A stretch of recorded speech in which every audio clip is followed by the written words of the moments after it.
Listen. If you do not understand white supremacy, what it is, and how it works, everything else that you understand will only confuse you. Now, sometimes people say, well, you mean everything that I understand will confuse me if I don't understand racism? Yes, because racism is the dominant political and religious motivating force among the people of the planet in all 9 areas of activity: economics, education, entertainment, labor, law, politics, religion, sex, and war. That covers just about everything that any person, minute by minute, might be doing or engaged in any time of day or night, anywhere on the planet. Inferior power, yes. If you have inferior power, it means your power is inferior to someone who has superior power. So how do you go from inferior power to power that is not inferior? Power that is equal to superior power, or whatever power is over you if that power is incorrect. So the white supremacists have power over their victims. So what do the victims do? You figure out, how do you get power when you don't have it?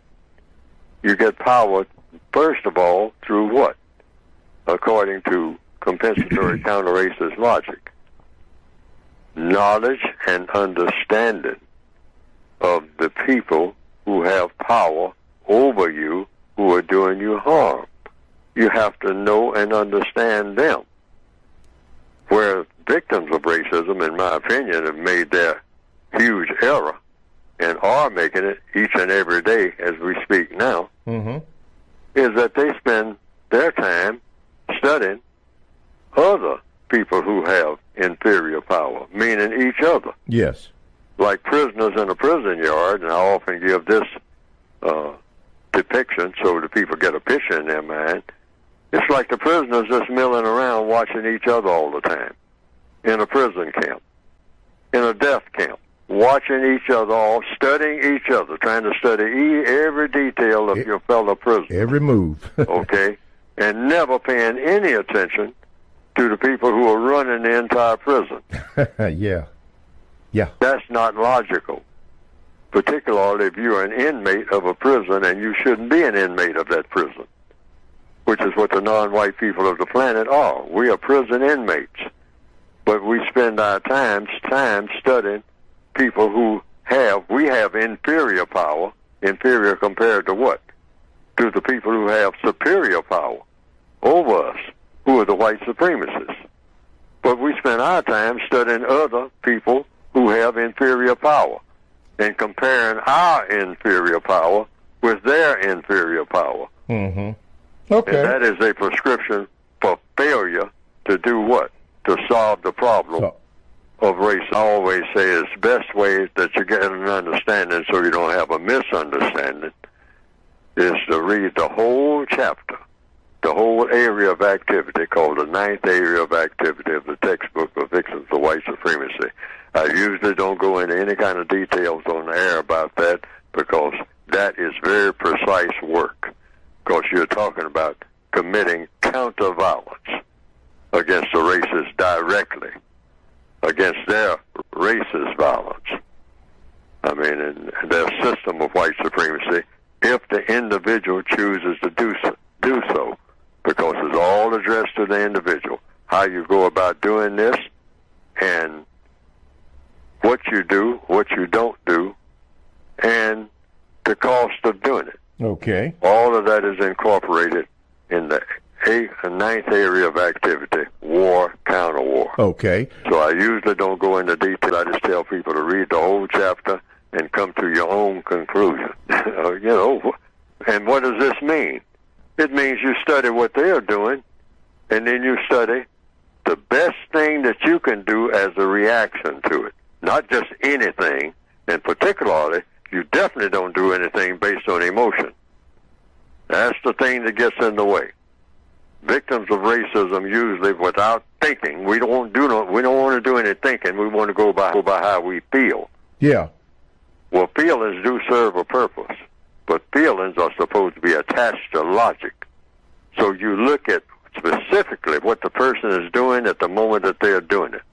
Okay. And you say, now, what is the best possible reaction that not only I should have to the way this person is speaking and acting, but for anyone, ballpark figure in a slang term, for the next 1,000 years.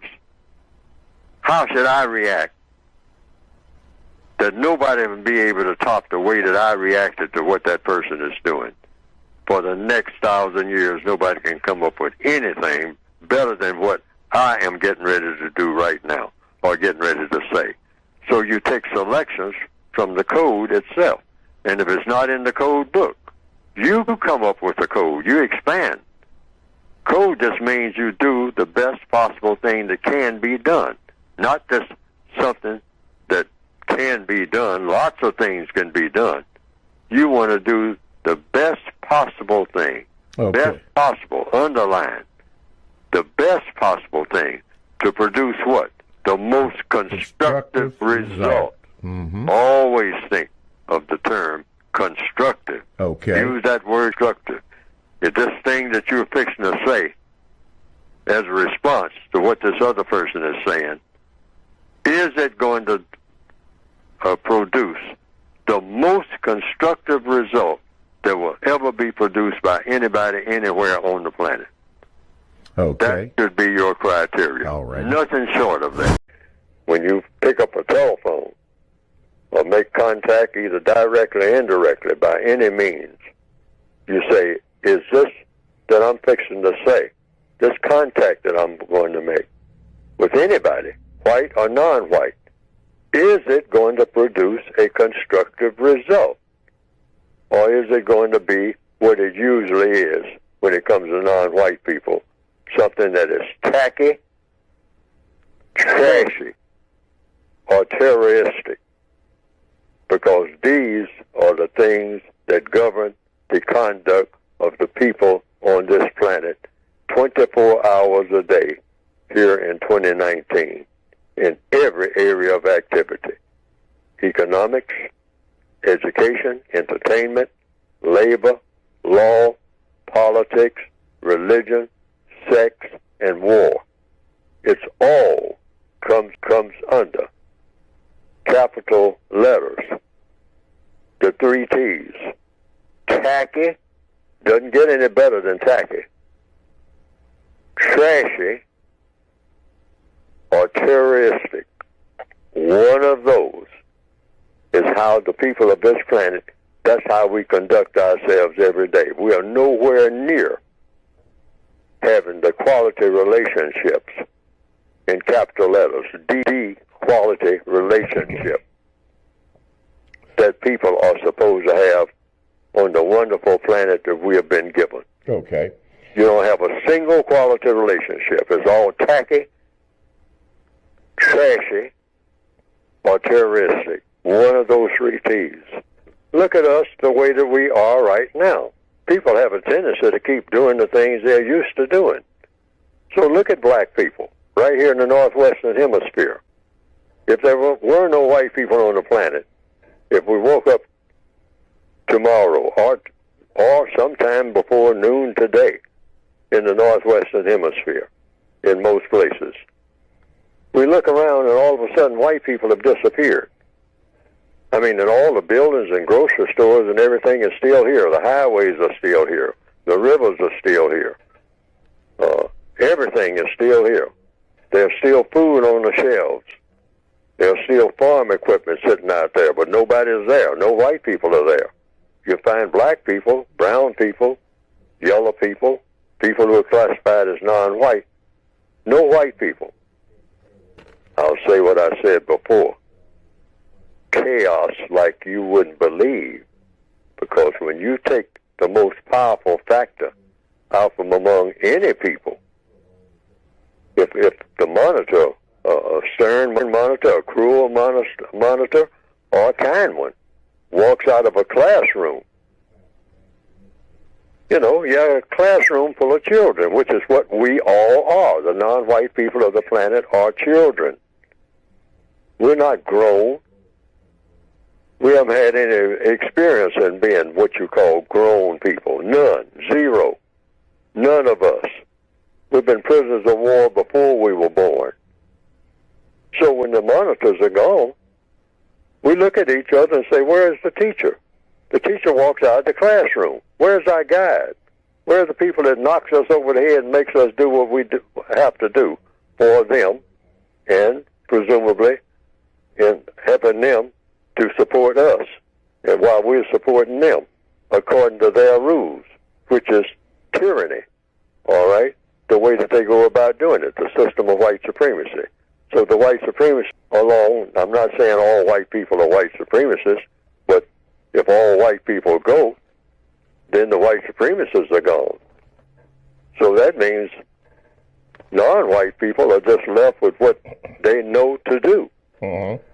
And just look at what black people know to do when they are left alone among themselves. Anywhere on the planet, look at how we conduct ourselves. Yes, sir. Under the system of white supremacy, because we're really not left alone. We just think we are, even in the places where they say, well, this is an all-black country. There's no such thing as an all-black country. Nowhere on the planet.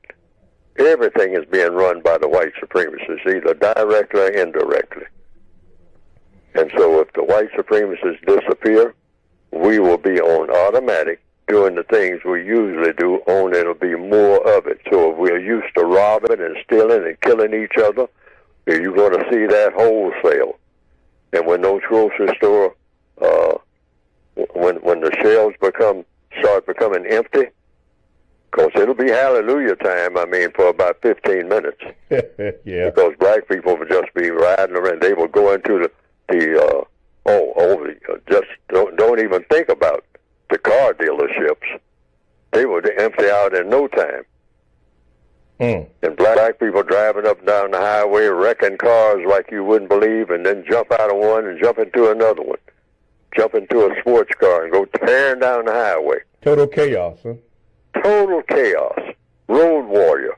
That's what it'll degenerate into. We know that. We might pretend that we don't know that, but we know that. We know how we are. We try to pretend that we're not that way. We're that way. We not need to come off of it with all this black pride nonsense. Nothing to be proud of. Nothing. Prisoners of war is what we have always been since the beginning of white supremacy. And prisoners of war who feed off of each other, who have just talked like in the movie Shawshank Redemption, just walk around in the prison yard trying to scheme against each other. That's all we know. And we'll continue to do that, wholesale. You'd better believe it. I don't know for how long, but maybe when we've practically decimated each other down to maybe 15 or 20 people left, somebody might come to their senses and say, hey, we can't keep going on like this. We got to learn to cooperate. Yes, sir. We got to get along with each other. There ain't nobody left. Well, war and counter-war is the 9th area of activity in the book, and it outlines that. And that's the only way that all wars should be fought, on an individual basis. In other words, the individual who is hurt the most. Just like the concept of justice, the person who is needs help the most gets the most constructive help. And the person who is being hurt the most and nobody's doing anything about it, that person has a choice. I won't say it's a duty, but that is an option to compensate by attacking, counterattacking, because the attack has already been made on the person. The person's being mistreated, and nobody's coming to the person's aid. So that person as an individual, not as a so-called group, that's not justice. That's not done in, it's the person that's hurting. That's the person. The squeaky wheel gets the grease, as they say. Yes, sir. So that person, in the form of maximum emergency compensatory action, I used to call it justice, but I thought that was going a little too far by saying that you're actually producing justice. You don't know whether you are or not, but that's the step toward it. So it'd be more accurate to say maximum emergency compensatory action. That's action with the intent of producing justice, however. But to be explicit, it's an action with that intent, because the intent is always to bring about balance between people. And the best way to make a message between people who are dedicated to doing harm, and nothing will stop them, is to do harm to the person who is doing harm. Now, if you're going to kill them, in order to do that, then in order to prove your motive for doing it, rather than just duplicating what they have done, is that you also kill yourself. That's one of the features of maximum emergency. You tell the person, say, well, I can't stop you from doing what you're doing because you're going to continue to do it. And so I don't know how to stop you and then survive because you have made me dependent on you. So let's do it this way. Let's say you keep mistreating me. Nothing will come to my rescue. And you keep doing it, and you keep doing it, and you keep doing it. And I can't get any help from anybody. And you keep doing it, and it looks like it's just going to keep on this way. There's no relief. There's no place I can go. I can't get away from you. I just have to be in this condition.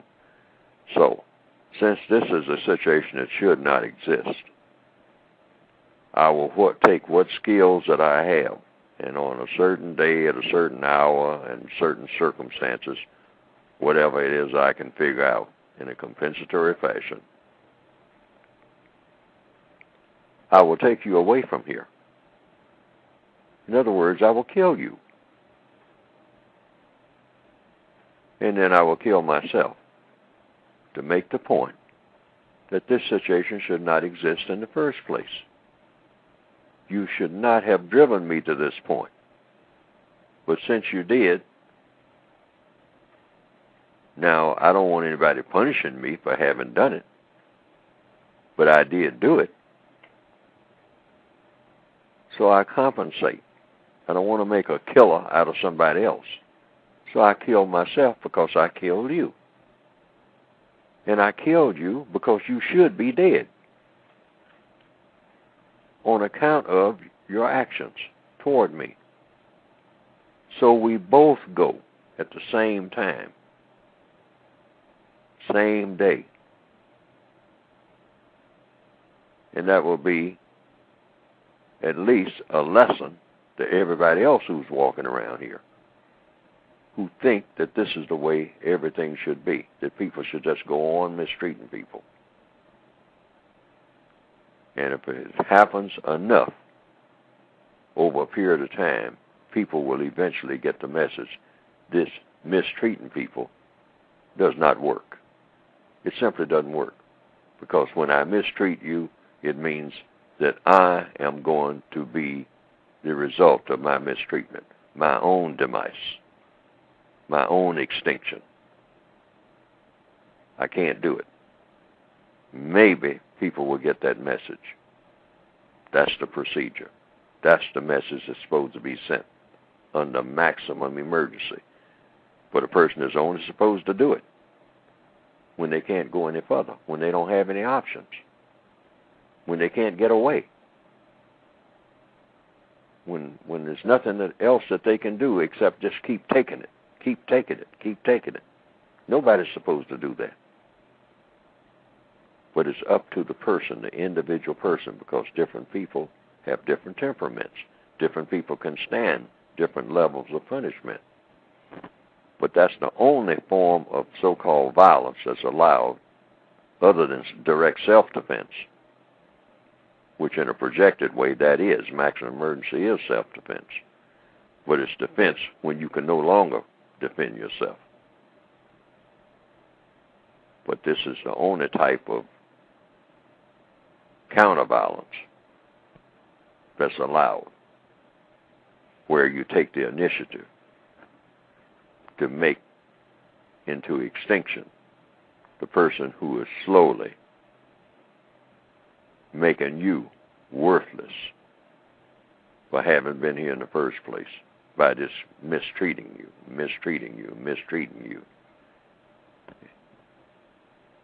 and making themselves comfortable by mistreating you. That's justice in its purest form when it comes to counter-violence against the violence that's being inflicted. Nobody, logically speaking, who has the correct intentions can argue against that. In the code book, the textbook for victims of racism, that whole chapter, that whole segment, that whole area of activity is covered under war, counter-war. War is a system of white supremacy. It's the most potent form of war. If you're going to counter that system directly, toe-to-toe, you don't do it by dropping bombs on cities, killing babies and all this type of stuff, or just kill anybody. No. You go after the individuals, specifically, who are doing the most damage once you find out who they are. And without warning, because they have already had their warning by having done what they have been doing. And you have already asked them to stop doing what they are doing. But being what they are, they continue to do it. Because they think that's their mission for existence in this planet. And there's no logical reason for them to think that. No constructive reason. So when you can't talk to them, after you try to talk to them, that's compensatory. Try to talk to them. But if you as an individual, not the fellow next door, decide, I'm tired of talking. I can't take it anymore. They're slowly strangling me. They're making me into a worthless organism. And they're enjoying it. And I'm not taking it anymore. As of tomorrow or the next day or whenever I decide, you're your own general and your own private, your own corporal, your own politician, in your own army, an army of one.